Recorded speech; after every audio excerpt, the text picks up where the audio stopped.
ஒரு டெக்னாலஜியெல்லாம் மாறி போச்சு. இன்னைக்கு செல்ஃபோன்லேயே நீங்கள் படம் எடுக்கிறாங்க, வந்துருச்சு.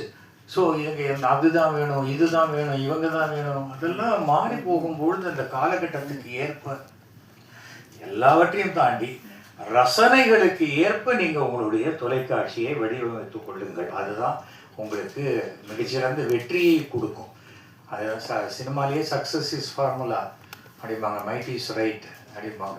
எது வெற்றியோ அதுதான். ராமராஜன் படத்தில் இந்த பசுமாடுகிட்ட பால் கறந்து அந்த பாட்டு இட்டுன்னா அப்புறம் 10 படத்தில் ராமராஜன் இல்லாட்டாலும் அந்த பசுமாடு தான் இருக்கும்.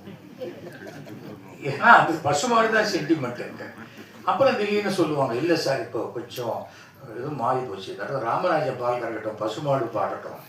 சரி, அதுதான் வெற்றி. ஓகே, அப்படி எடுப்பாங்க. எல்லாருமே அப்படி தான் போனாங்க. எல்லாம் வித்தியாசமான முயற்சிகள் இப்போ தான் இந்த காலகட்டங்கள்.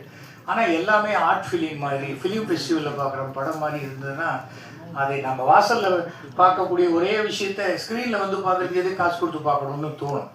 அந்த சீனுடைய பிரம்மாண்டத்துக்கு உண்டான கண்டென்ட்டை யோசித்து பண்ணினா உங்களுக்கு நிச்சயமான வெற்றி கிடைக்கும்.